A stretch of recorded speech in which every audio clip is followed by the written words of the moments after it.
Guyam dito. Oo. Ano yan? Pinaka...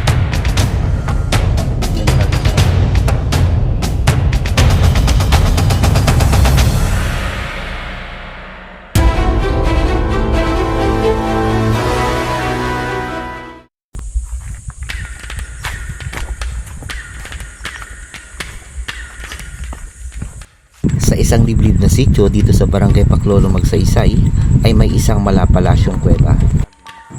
At ito din ay isa sa pinakamahabang kuweba na napasok namin dito sa Occidental Mindoro, na matatagpuan sa pinakamataas na bundok dito sa lugar. At yun po ay ating susubukang akyatin. Maraming salamat po. Tingnan nyo guys, mga dinadaanan namin. Malalaking bato.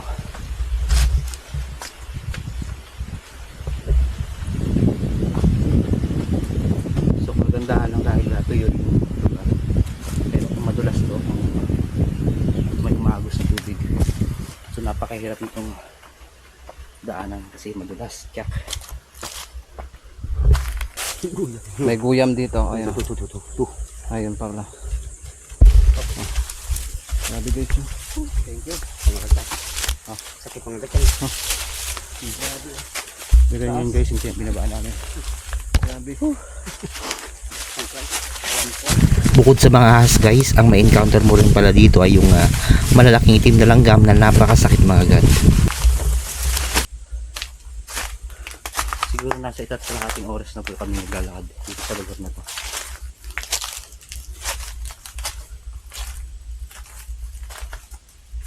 Ganda siya guys, silungan no, kapag umuulan. Baka sa lakad ko guys ang pagod dahil sa napakataas na bundok na aming inakyat. At hindi ko na nagawa pang videohan dahil napakahirap umakyat na gamit lamang ang iisang kamay sa paghawak sa mga bato at sa mga ugat ng puno. Parang malayo pa guys ah.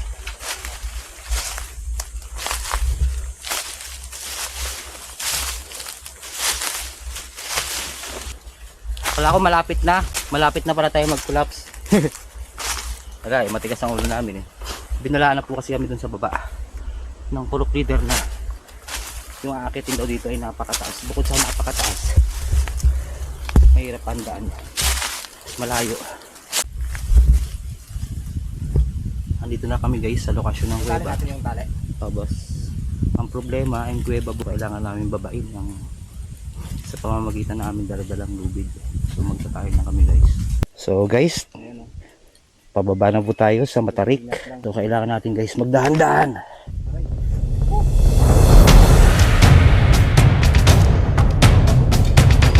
Kita nyo guys yung taas. So tanaw po namin ang buong San Jose, buong Magsaysay. So meron po siyang mga baging o yung mga ugat ng puno. Kailangan pa rin natin mag-ingat.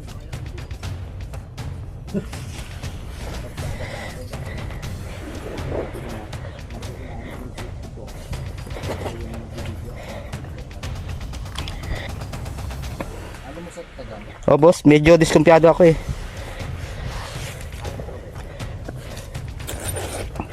Tali ko lang sa lubid yung bag ko guys.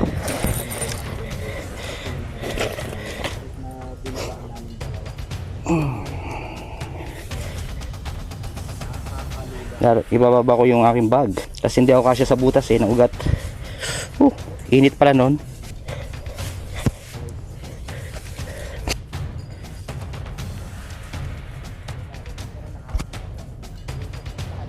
Sa leeg. Oo nga po.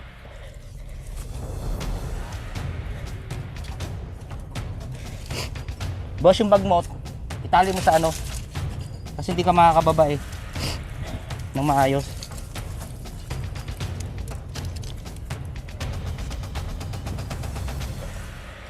Malaking tulong yung mga ugat eh oh.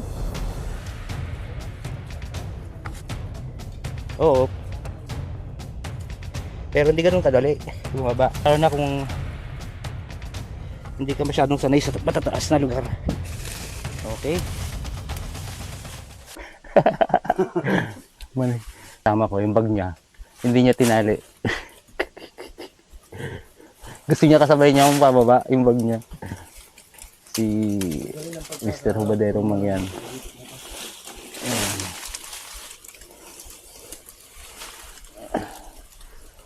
Okay. Oops.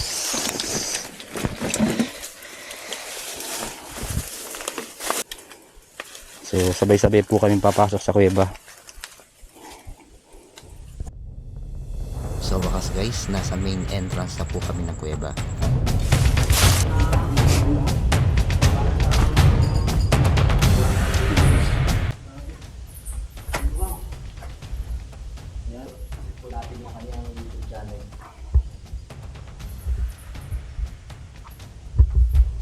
Okay. May ano pala dito, parang ano.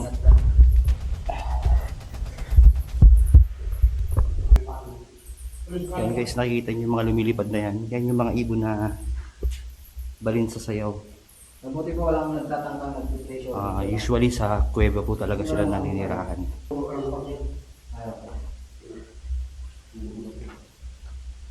Yan guys. Wala pa tayo guys sa pinakamalaking bahagi ng kuweba. So parang nasa pinaka chamber pa lamang po tayo. Iba guys yung amoy, may paniki. So kung nakapasok na po kayo sa kuweba, ganun po yung amoy. So kung titignan nyo guys sa bandang kanan ng kuweba, sa pinaka wall, so iba't ibang imahe ang nakikita ko. Doon kami nang galing, kung makikita mo. Para siyang lagusan. Lagusan ng mga... Paniki. Ayun guys, oh, napakalaking paniki. Oh. Yun po yung paniki na yung ulam. Pero po yung nagalipad yan, yung ulam din, malilit. Ay, balik tayo, kinakaban sa sila ulam. Oh, yung mga lumilipad na yan guys, mga balin sa sayaw na Pero ibon. po yung mga nagpo-comment sa YouTube ko na mahal daw. Ayun. Oh. Mahal yung ano niyan, Yan. pinakapugad o yung pinakalaway niya. Yung pinakalaway niya. So ibig sabihin kuya, yung balin sa sayaw pala, nakakita rin sila sa madilim. Oo. Okay. Isa lang yung sa dilim. Dito naman, para So yung mga ibon po na balin sa sayaw, mga nocturne. parang bato. Ito yung mga bato guys. Oh. Salak na yan. Salak na. Ano po yun? Yan ang tulo ng bato. Oh. Tingnan mo kintab. Oh, nakakapansin nyo guys yung bato. Makintab.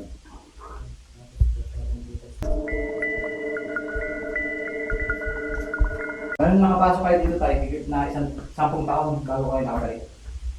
Matagal na. Tagal na ako yan. Hindi nakakontrol. Ligaw-ligaw na mga kaibang nila lang din sa kabundukan. Ano ang iba? Nakaka-amaze na puntahan. Parang ayaw bang ipag-vlog. Parang ayaw ipag-vlog ito. Dahil ngayon pa lang. Napakadami pa naman. Hindi ko na. Balik sa yung ba? Ah, balin sa sayaw yan? Hindi pala siya guys paniki. Balin sa sayaw, yung ibon na tinutukoy ko kanina. Halo-halo na. Bago yung... Nagkakot pala sila ng mga ano Bago eh. yung sungi-sungi ang iba yan na kanin. Na... So halo-halo na siya daw pala. Halo-halo yan sila. May paniki, may ibon na balin sa sayaw. Ito ang So labasan niya. ito guys yung labasan ng kuweba. Nakikita niyo medyo maliwanag sa bungad. Dito kanila pasok natin. Mababa yung yan. So kaiba lang ng kuweba nito guys, wala kang nakikita ng tubig. Oh, Parang balik sa sayaw. ito yung pinakatae. Tayo balik sa sayaw. Ito yung tae ng balin sa sayaw na ibon. Hindi makikita. Sa taas nga mumugad sila. Kaya may pugad kuya. Sa kuya oh. May ina, Kaya yun. Kamok ng tayo. may inakay pa. Bukod po doon sa main entrance kanina na pinasukan natin ay meron pa rin po pala nga pangalawang entrance dito. So ayon kay Manong, ang labas po pala nito ay isang bangin. So dito po hinuhulog ng mga tao yung mga sako-sakong guano na nakukuha nila dito sa loob mula sa mga dumi ng paniki. At ibinibenta nila ito sa labas o di naman kaya ay ginagawang pataba sa kanilang mga pananim. So balik tayo guys sa pinanggalingan natin. Kasi itong ano na to, pinakabulusan nila daw po. Ito daw yung pinakabulsa lang ng kuweba.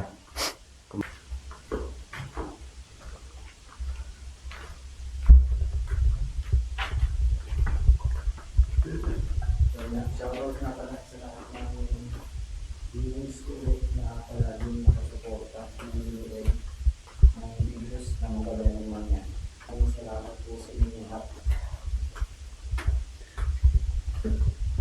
po walang nakaka-subscribe sa YouTube channel natin, pwede po kayo mag-subscribe. At pindot na rin po yung notification bell para po lagi kayo updated sa mga ina-upload naming videos. Salamat po.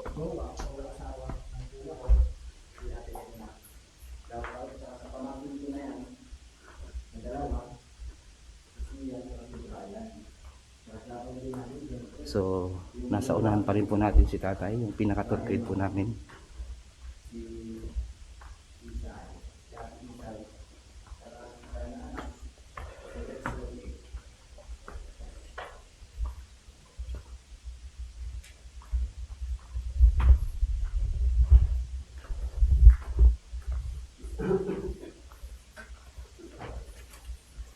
So, bababa po tayo sa pinakaunang bahagi ng kuweba.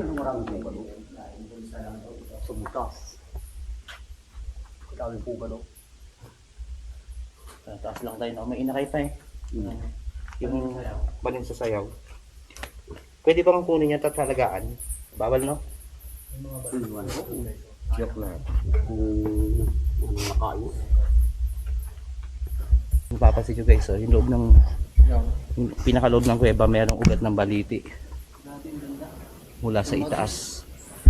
So ito po yung pinakaugat niya. Ito po yung pinakamalaking bahagi ng kuweba na papasokin natin ngayon.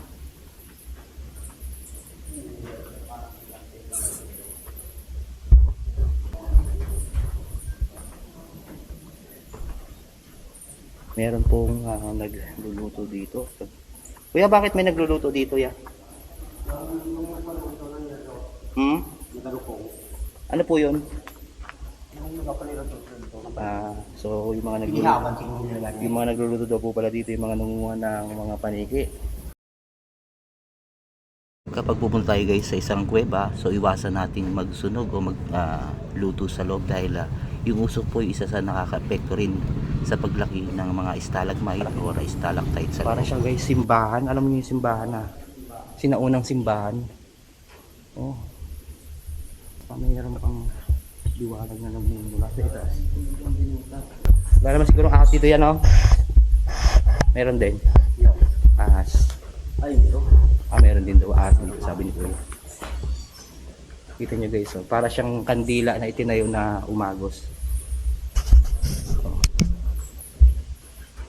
Or para siyang ribulto. Hanggat maaari po iwasan nating humawak sa mga stalagmite o stalactite na walang gloves. Dahil ang mga kamay po natin ay may sariling natural oils, yun po yung magiging dahilan hindi na po pagdaloy ng tubig sa kanila na magiging sanhi po ng hindi na po nila paglaki. At kahit nga po yung singaw lang po ng katawan natin ay makaka-apekto din po sa kanila.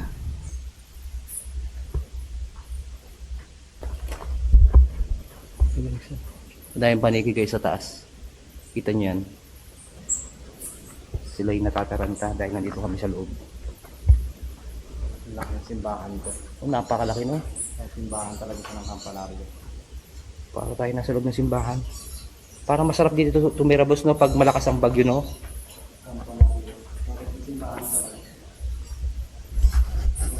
Napakalamig guys sa loob pero wala kang makikitang tubig. Guano? Oh, may hukay eh no? Ito guys oh.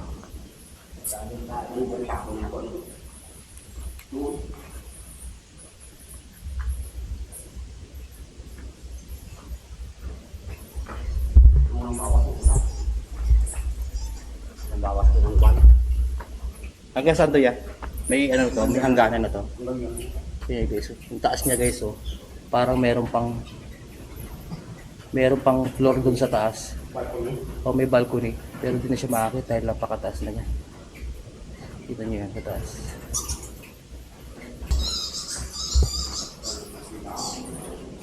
Narinig niyo ba guys yung huni ng mga paniki?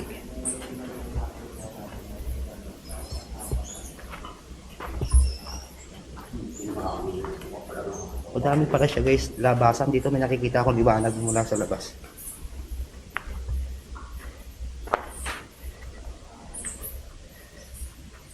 Oops. Kita nyo ba?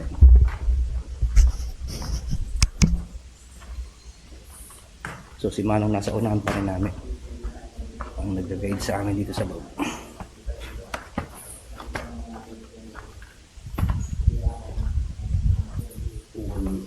Dito sa part na to guys, malamig dahil yung hangin nagmumula dun sa sa labasan. Oh, ganda rito. Oh, Dito sila katulugan niya. pa. Ang nag-ako, ang paano dito natutulugan. Dito na sila natutulog. Tignan mo pa, tatlong araw, hindi siya mag-uwi. Okay guys, yung labas. Ito guys yung pangatlo at pinakahuling entrance ng kuweba, pero bangin din po ang nasa labas nito. Napakaganda. Dahil sa na-curious ako na parang mayroong pang isang kuweba sa itaas, sa bandang labas, kaya inakyat ko ito.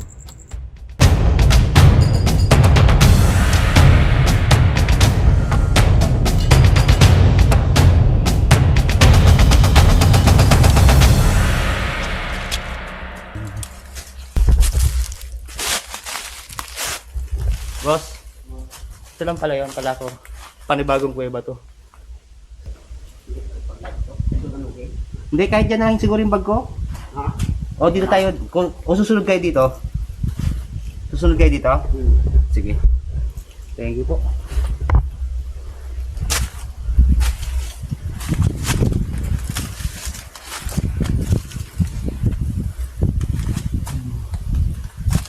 So, mga rock formation lang po meron pala dito. Wala ko meron ang kuweba.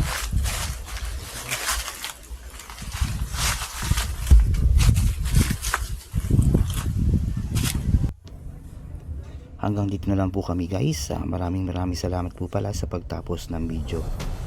At huwag niyo po sanang kalilimutan na suportahan ang ating YouTube channel at Facebook page sa pamamagitan po ng pag-subscribe or pag-follow, pag-like, pag-comment at pag-share ng mga videos para po mas lalong lumaganap ang ating channel.